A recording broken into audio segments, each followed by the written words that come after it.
အားလုံးပဲမင်္ဂလာပါ23ရက်နေ့အတွက်ဒီနေ့ကတော့ကျမတို့ငါးလုံးအခွေအပူပါလဲကျမပြောထားတယ်လေဒုတိယတစ်ချိန်ထပ်ပြီးတော့အောင်မဲလို့ကျမပြောထားเนาะအဲ့ဒီကောင်လဲအောင်တယ်ဒုတိယချိန်အောင်သွားပြီပြီးတော့ရှင်တို့ကိုပြောထားတဲ့အခွေเนาะအခွေကျမရဲ့646ပေါ့နော်646အပူပါအခွေအဲ့ဒါလဲအောင်ပြီနော်အဲ့တော့မြင့်မြင့်လေးနဲ့ရရဲ့လို့တော့ရမှာပေါ့ဒါမှမရဘူးဆိုရင်လဲကျမလဲမပြောတတ်တော့ဘူးမပြောတတ်တော့ဘူးပြီးတော့နောက်တစ်ခုထပ်ပြီးတောင်ပြောလိုက်သေးရဲ့6လုံး6 break လိုက်ချင်6လုံး6 break လိုက်လို့တောင်ထပ်ပြောလိုက်သေးရဲ့နော်အဲ့ဒါလဲအောင်သွားပြီအော်မပြောင်းနဲ့လို့ပြောမယ်လေငါလည်းပြောင်းချင်းနေရညက်နာလေအပူကမတတ်ဘူးတိလားအဲ့လိုအပူကမတတ်ချင်တခြားတော့မသိဘူးငါသမီးကဒီဘေးကနေပြီးငါ့ကိုပြောင်းနေရ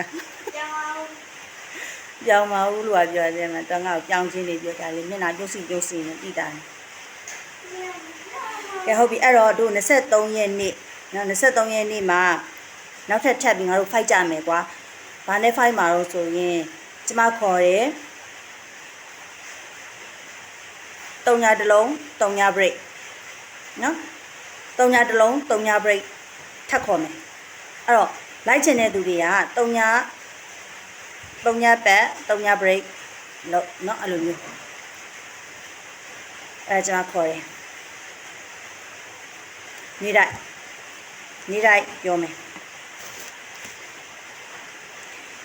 နေလိုက်ကတနေကုန်ပတ်တိက6 4တနေကုန်ပတ်တိ6 4 1 8 9ခွန်3ညနော်1 8 9ခွန်3ညအဲ့ဒါနဲ့ကတ်လိုက်ပြီးအဲ့1 8 9ခွန်3ညကခွေလဲထွက်တတ်တယ်အဲ့တော့နေကုန်ကြီးပြောပေးမယ်နေကုန်ကြီးက189နော်189အဲ့တော့ဘာဖြစ်လို့9လုံးနဲ့ကတ်ခိုင်းလဲဘာဖြစ်လို့မလို့ကျမကအဲ့ဒါကိုတနေကုန်3လို့ပြောတယ်လဲဆိုရင်သဘောပေါက်လောက်မှာပါနော်အဲ့မှာသဘောမပေါက်လဲမတက်နိုင်တော့ဘူးဘိုင်